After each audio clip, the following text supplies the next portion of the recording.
नमस्कार दोस्तों। आज हम मैथ एनसीईआरटी क्लास 10th में पहले चैप्टर 1.1 का सेकंड क्वेश्चन से स्टार्ट करने जा रहा हूँ। पिछली वीडियो में मैंने बेसिक परिभाषाएं बताई थी तथा पहला क्वेश्चन को बताया था। तो उस वीडियो में जो भी मैंने बताया था वो परिभाषाएं इस चैप्टर के लिए बहुत ही महत्वपूर्ण हैं।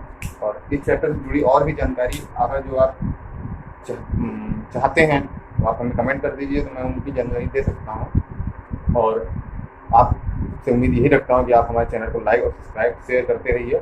और मतलब मेरे जो सारे क्वेश्चन हैं आप समझ में आए, मेरा प्रयास यही रहता है। और अगर आपको समझ में आ रहे हैं तो आप हमारे चैनल को सब्सक्राइब कर सकते हैं और लाइक भी कर सकते हैं।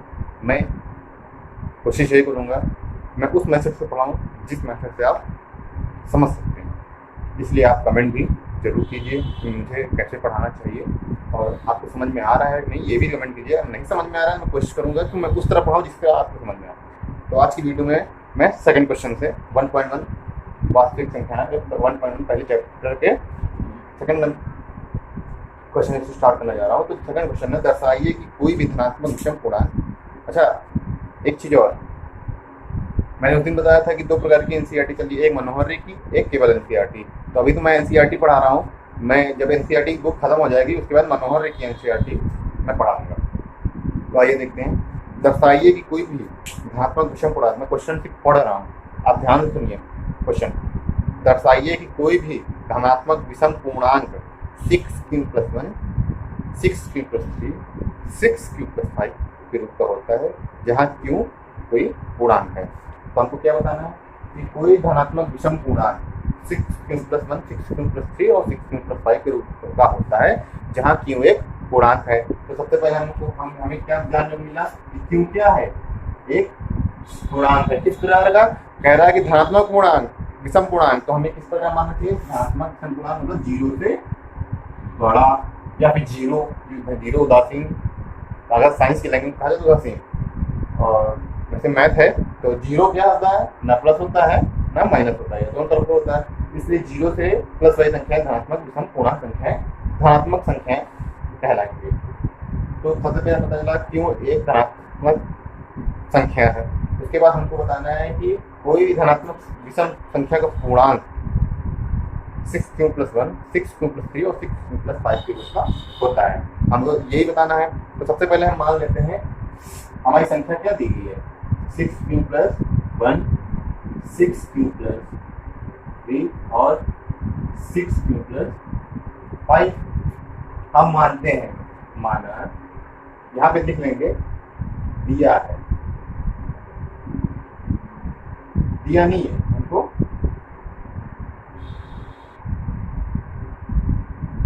एक प्रकार से सिद्ध करना है।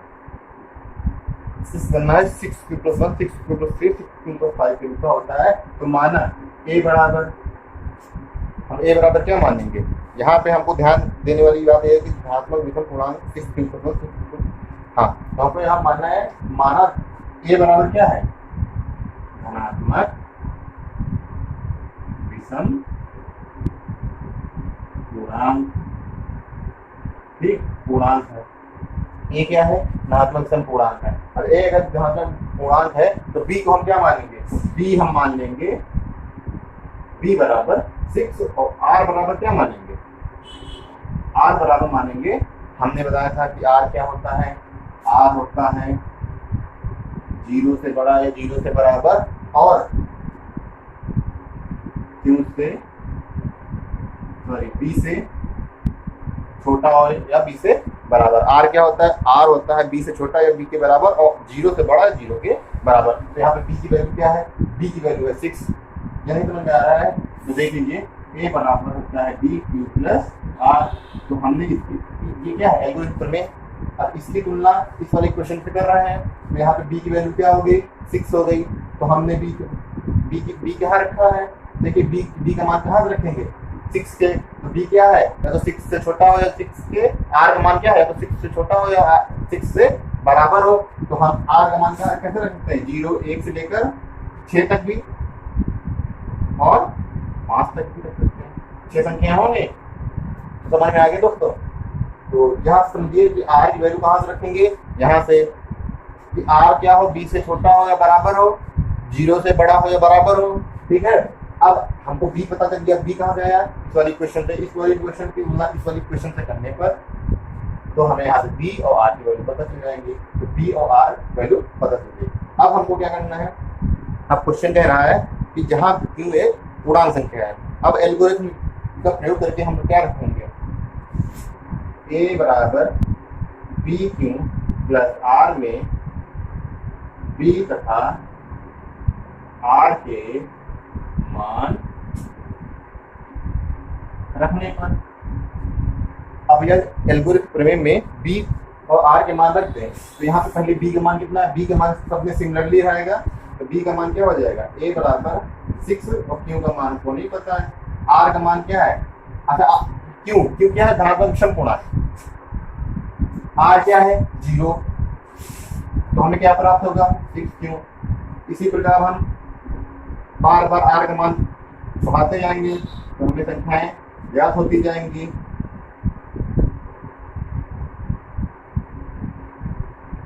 समझ में आ रहा है, ये पहले 1 फिर 2 फिर 3 4 5 इसी तरह 5 तक हम संख्याएं रखते हैं। तो 6 क्यू प्लस 3 यहाँ पे आ जाएगा 6 क्यू प्लस 3। ए बराबर 6 क्यू प्लस 4 यहाँ जाएगा 6 क्यू प्लस 4। ए बराबर 6 क्यू प्लस 5 यहाँ जाएगा 6 क्यू प्लस 5। अब हमको बताना है कि 6 Q plus 1 6 Q plus 3 6 Q plus 4 6 Q plus 5 में हमें 6 Q plus 1 6 Q plus 3 6 Q plus 5 ही धनात्मक विषम पूर्णांक क्यों है। तो हमने क्या बताया, क्यू का मान क्या होना चाहिए, 0 से बड़ा या 0 के बराबर। यदि हम यहाँ पे यदि हम सभी इक्वेशनों में क्यू का मान रख दें, इन सभी में क्यू का मान रख दें तो हमें क्या प्राप्त होता है, देखिए क्यू का मान रखने पर, अच्छा क्यू का मान हम कहाँ से ज्ञात करेंगे और क्या होना चाहिए। तो हमने क्या लिखा है, क्यू का मान 0 हो या तो 0 से बड़ा हो या तो 0 के बराबर हो। यदि हम क्यू का मान 0 रख दें, यहाँ पे 0 रखेंगे तो 0 आएगा, यहाँ पे 0 रखेंगे तो 1 आएगा, यहाँ पे 0 रखेंगे 2 आएगा। फिर 0 से गुणा करने पर 0 आता है, बचे क्या, प्लस वाली संख्या बचेगी। तो इसी प्रकार 0 रखेंगे तो 0 आएगा। अब हम क्या रखें, अगर 1 रखें तो यहाँ पे 6 हो जाएगा। हम मान लिया क्यू का मान क्या रखते हैं, 0 रखते हैं। तो पहली संख्या क्या हो जाएगी, 6 0 बराबर 0। दूसरी क्या हो जाएगी, 6 गुणे 0 प्लस 1 बराबर 1। तीसरी क्या हो जाएगी, 6 गुणे 0 बराबर प्लस 2 बराबर 2। ठीक, अब हमको बताना है और हम लिख दे, सबके सामने लिख दे रहे हैं 6 इंटू 2 प्लस 2 बराबर 2, 6 इंटू 0 प्लस 3 बराबर 3, 6 इंटू 4 प्लस 3, 6 इंटू 0 प्लस 4 बराबर 4, 6 इंटू 0 प्लस 5 बराबर 5। ठीक, अब हमको बताना धनात्मक विषम पूर्णांक संख्या है। तो देखिए ये क्या धनात्मक है, संख्या है, विषम है। कौन सी संख्या है, 6 क्यू प्लस 1। ये देखिए 6 क्यू प्लस 3 क्या धनात्मक विषम संख्या है। कौन संख्या है, 6 क्यू प्लस 3। ये देखिए 6 क्यू प्लस 5 क्या धनात्मक विषम पूर्णांक संख्या है। धनात्मक भी है, पूर्णांक भी है और विषम भी है।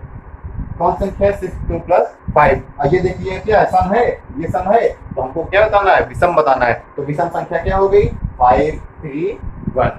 और यहाँ पे देखिए 6 Q plus 5 6 Q plus 3 6 Q plus 1। इसका मतलब हमारा कहने का मतलब है यदि कोई धनात्मक विषम पूर्णांक संख्या हम रखते हैं तो वह 6 क्यू प्लस 1 6 क्यू प्लस 3 और 6 क्यू प्लस 5 के रूप का होता है।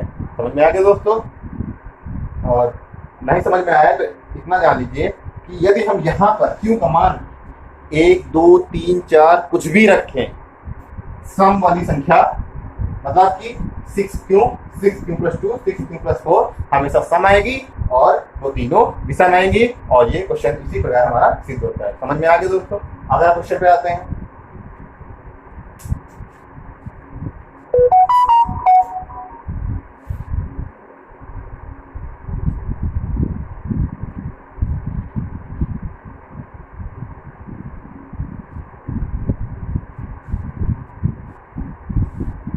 अगला क्वेश्चन है, किसी परेड में 616 सदस्यों, मैं पढ़ रहा हूं क्वेश्चन, किसी परेड में 616 सदस्यों वाली एक सेना की टुकड़ी को 32 सदस्यों वाले एक आर्मी बैंड के पीछे मार्च करना है।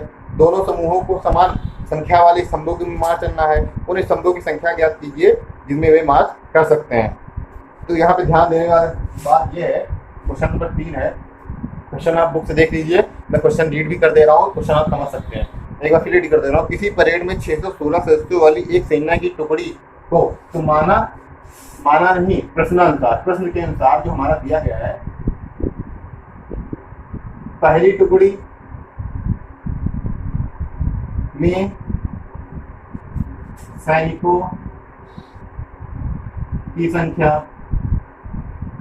बराबर 616। उसके बाद क्वेश्चन कह रहा है कि एक टुकड़ी को 32 सदस्यों वाले एक आर्मी बैंड के पीछे मार्च करना है। तो जो आर्मी का बैंड है कितने सदस्यों की है? 32 सदस्यों की। तो वो भी क्या, एक टुकड़ी तो है। चलो टुकड़ी, या टुकड़ी लिख लो या आर्मी बैंड लिख लो। तो वहां से क्या करना है, सेकेंड टुकड़ी या ब्रैकेट में आर्मी बैंड में सैनिकों की संख्या 32 है। हमको बताना है दोनों समूहों को समान संख्या वाले स्तंभों में मार्च करना है। उन स्तंभों की अधिकतम संख्या क्या होगी, तो इसको जिससे वे मार्च कर सकते हैं। तो हम यूक्लिड विभाजन प्रमेय का प्रयोग करते हैं। और यूक्लिड विभाजन प्रमेय आप लोगों को पता ही है, तो यहाँ पे लिख देंगे यूक्लिड विभाजन प्रमेय से a बराबर BQ प्लस R। तो यहाँ पे a की वैल्यू क्या हो जाएगी, बड़ी वाली संख्या। तो बड़ी वाली संख्या क्या है, 616। b की वैल्यू क्या हो जाएगी, 32। अब 32 को इतने से हम गुणा करें कि 616 से ज्यादा ना जाए। तो हम 32 को गुणा हम कर लेते हैं 19 बार। तो 19 गुना 38, 3 आती, 19 क्या है, 19 गुना 38, 57, 57, 3, 60। ये कितना हो गया, 608 हो गया। अब यहाँ 608 है, शेष पर कितना बच रहा है, 8 बच रहा है। तो कितनी बार में गया। अब यहाँ पे बड़ी संख्या क्या है, 32। अब किससे भाग देंगे, छोटी हुई संख्या से। 8 को 32, संख्या क्या हो रही है, पूरी पूरी डिवाइड हो जा रही है। शेष पर हमारा 0 बच रहा है। जिस संख्या से पूरी संख्या विभाजित हो जाए, जिस भाजक से भाज्य पूरी तरह विभाजित हो जाता है, तो उसी संख्या को हम HCF मान लेते हैं। ठीक, तो हमारा कहने का मतलब है यहाँ पे स्तंभों की अधिकतम संख्या क्या होगी, समान अधिक, जो स्तंभों की अधिकतम संख्या होगी वह 8 होगी। तो यहाँ पे लिखेंगे अधिकतम स्तंभों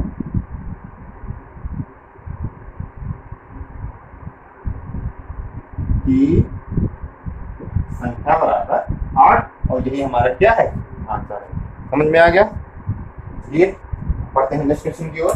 जो नेक्स्ट क्वेश्चन है हमारा, वो कह रहा है यूक्लिड विभाजन प्रमेय का प्रयोग करके, यूक्लिड विभाजन प्रमेय का प्रयोग करके दर्शाइए कि किसी धनात्मक विषम पूर्णांक का वर्ग किसी पूर्णांक m के लिए 3m और 3m+1 के रूप का होता है। तो ये बहुत इंपॉर्टेंट क्वेश्चन है। अच्छा, मैं ये चैप्टर पढ़ाते पढ़ाते ये भी बताऊंगा कि कौन से क्वेश्चन बोर्ड में सबसे ज्यादा बार पूछते हैं और कौन से पूछे जा सकते हैं।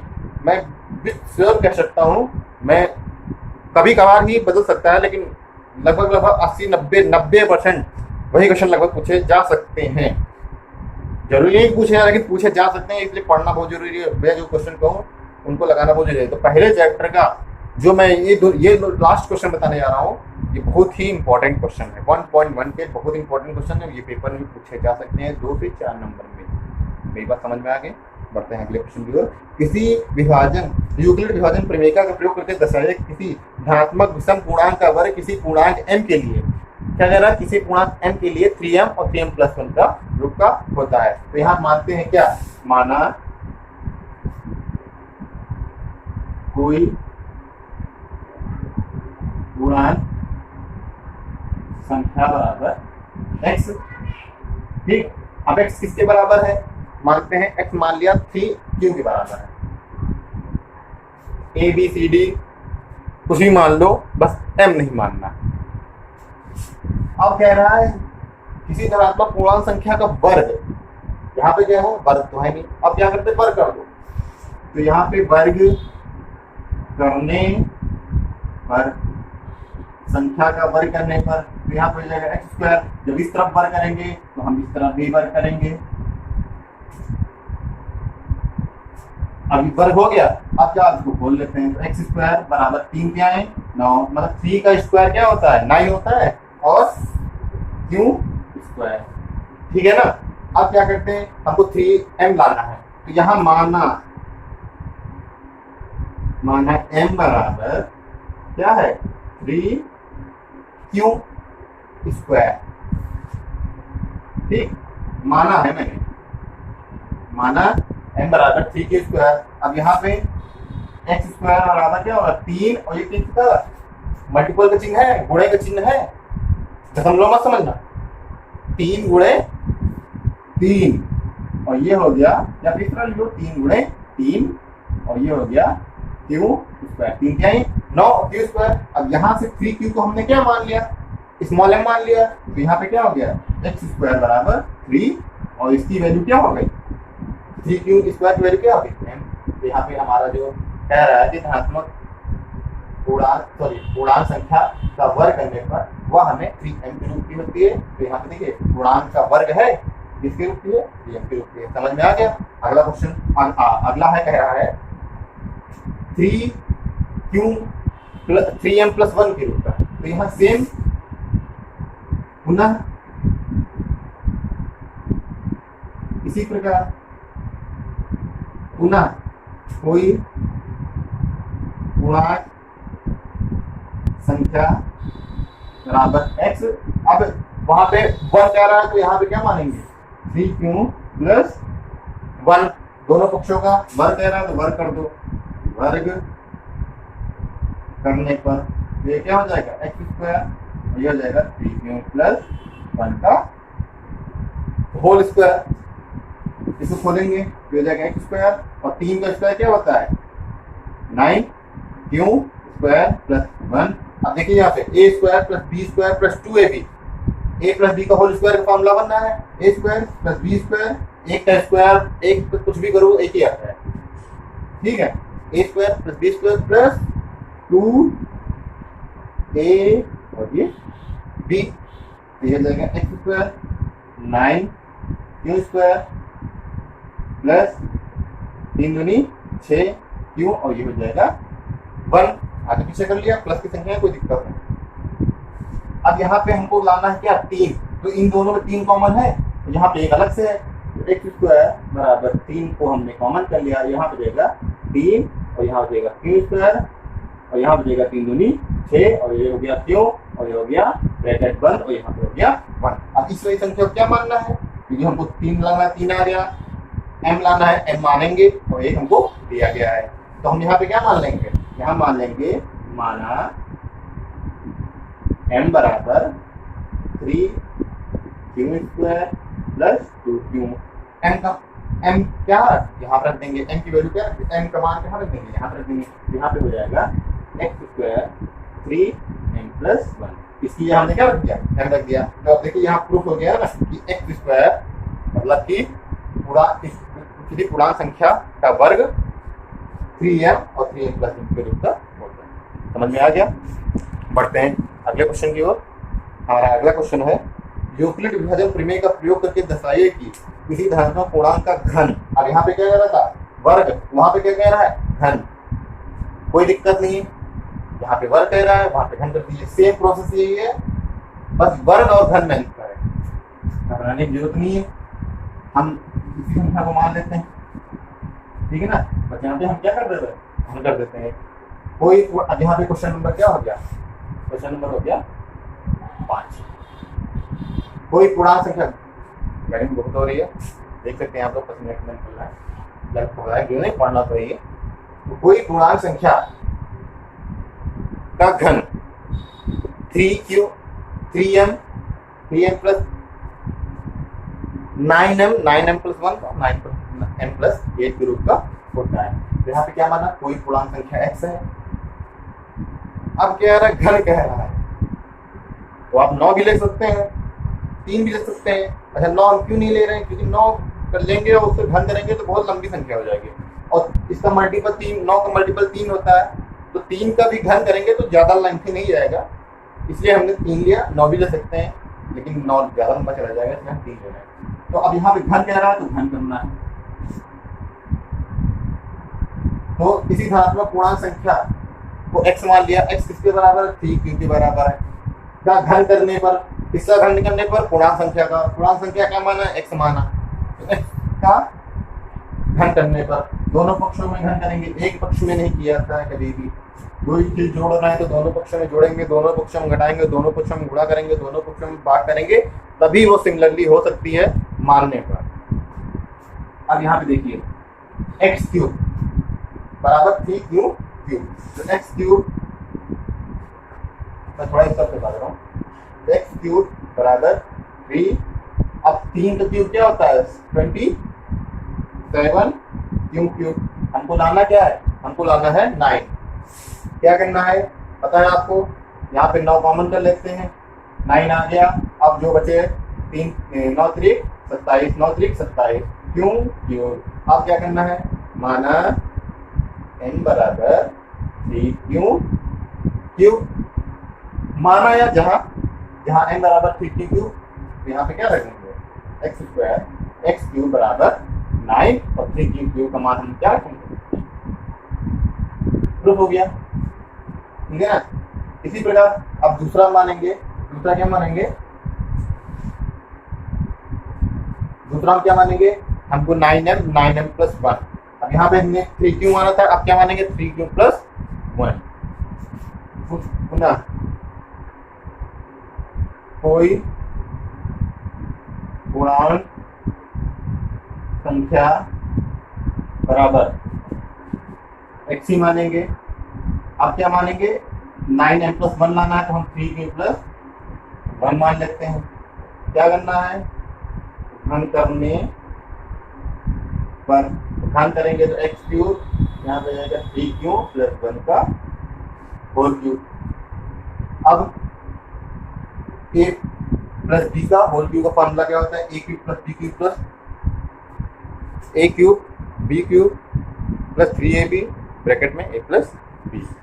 तो यहाँ पे क्या फॉर्मूला लाएंगे, a क्यूब और 3 का क्यूब होता है 27 cube plus b cube, b a का क्यूब a की होगा, प्लस 3ab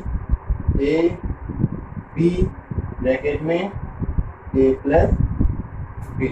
अब ये हो गया x क्यूब 27 9 क्यूब प्लस 1 3 9 और 9 त्रिक 27, क्यों को क्यों से गुणा करेंगे तो क्यों स्क्वायर। अब देखिए 3 क्या है 9 और 9 करना 9, यहाँ पे क्यों है तो क्यों।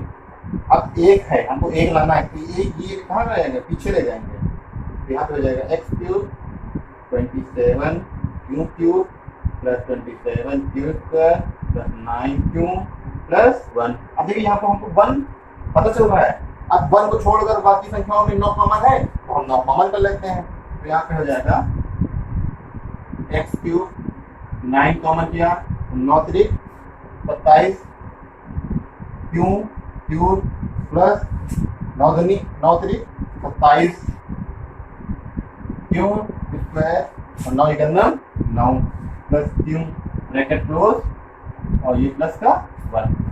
क्या करना है पता है आपको, यहाँ से इस वाली संख्या को क्या मान लेते हैं, m मान लेते हैं, माना n बराबर 3q cube square plus q, तो ये हो जाएगा x क्यूब और ये हो जाएगा 9 और इस संख्या को हमने क्या मान लिया n, और ये हो गया, तो हो गया, समझ में आ गया। तो इसमें घबराई जो भी बहुत ही सिंपल है, बस आपको ना स्टेप बाय स्टेप पढ़ते रहिए। देखिए आखिर बहुत बच्चे क्या करते हैं, कहते हैं बहुत क्वेश्चन लेंथी है, बहुत कठिन है, बहुत कठिन है, बहुत कठिन है, लेकिन वो कठिन होता नहीं है, वो हम बना देते हैं। लेकिन अगर क्वेश्चन स्टेप बाय स्टेप लग रहा है तो मिस्टेक नहीं होगी, कभी नहीं होगी मिस्टेक। लेकिन स्टेप बाय स्टेप आप छोड़ के सोचते हैं कि बहुत कठिन क्वेश्चन नहीं होगा, लेकिन लगाने की कोशिश कीजिए, क्योंकि मेहनत कभी आसानी होती है और क्वेश्चन कभी हार्ड नहीं होता है। बस लगाने की कोशिश कीजिए, वो हमको लगता है जितना बड़ा क्वेश्चन होगा उतना ही सिंपल क्वेश्चन होगा, इतना समझ लीजिए। इसलिए पढ़ना बहुत जरूरी है और लगाना बहुत जरूरी है। अपने मन से नहीं सोच सकते हैं क्वेश्चन कठिन है। चलिए आते हैं अगले क्वेश्चन पे। अगला है 9n+8 का। अब क्या करते हैं, यहाँ भी मान लेते हैं 3q+2। तो सेम कोई पूर्णांक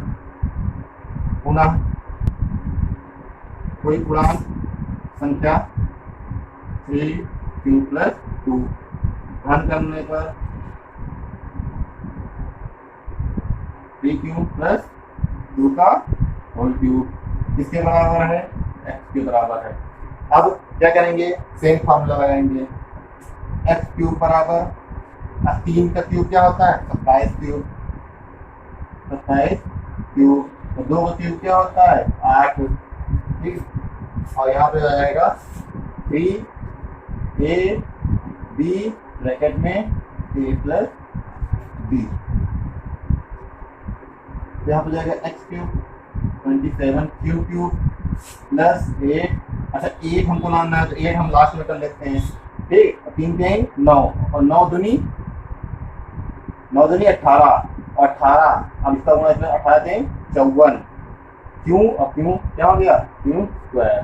3 3 9 9 दूनी 18 18 दूना 36 36। और यहाँ पे क्या है, क्यों, यहाँ पे क्यों नहीं है तो क्यों। और ये क्या हो गया, 8 को हम एकदम पीछे लिख देते हैं। अब 8 यहाँ पे हमको पता चल गया, हमको लाना है सिर्फ 9। तो हम इसमें क्या 9 कॉमन है, 9 कॉमन कर लो। x क्यूब बराबर 9 को कॉमन किया 9 3 27 9 7 54। हिंदी मीडियम के लिए मैं जो बोल रहा हूँ वो बहुत जल्दी समझ में आएगा, इंग्लिश मीडियम वालों के लिए थोड़ा दिक्कत होगी। तो 9 6 जा 54। ठीक, इसको कहते हैं 9 7 54। तो ये हो जाएगा क्यूब स्क्वायर और 9 चौक 36 9 4 जा 36। और ये क्यों ब्रैकेट क्लोज। अब माना m बराबर 3q² 6q² होल क्यूब। अब इसमें मान रख दो तो x क्यूब बराबर 9 और m को हमने क्या मान लिया, ये हो जाएगा m + a। ये प्रूफ हो गया। आशा करता हूँ आपको तो हमारी वीडियो अच्छी लगी हो, हमारे क्वेश्चन बहुत जल्दी समझ में आ गए होंगे। और अगर नहीं समझ में आ रहे हैं फिर भी आप समझने का प्रयास कीजिए, क्योंकि मैं जो समझा रहा हूँ शायद आपको जरूर समझ में आ रहा होगा। नहीं भी समझ में आ रहा है तो आप हमें कमेंट कीजिए, मैं कोशिश करूंगा कि मैं आपकी तरह के समझाऊँ और आप जैसा चाहते हैं मैं उस तरह से समझाने की कोशिश करूँगा। और आपको हमारी ये वीडियो अच्छी लगी हो, आप हमारे पास समझ में आए हो तो एक लाइक और एक सब्सक्राइब जरूर कर दीजिए, तो लाइक और सब्सक्राइब ही यूट्यूब का पर करेगा। और इसमें कुछ है नहीं, हमारा मकसद है पढ़ाना और आपका मकसद है पढ़ाना। और अभी से आप लोग पढ़ाई चालू कर दीजिए क्योंकि यही समय है पढ़ने का, फिर समय निकलने के बाद पढ़ाई नहीं होती। इस वीडियो के लिए इतना ही। अगली वीडियो में मैं 1.2 पूरा कवर करूँगा और आशा करता हूँ कि आप वीडियो पूरी देखें जिससे कि आप भटके नहीं। चैनल हमेशा एक पढ़िए, एक जगह से पढ़िए, 10 जगह पढ़ने की जरूरत नहीं है।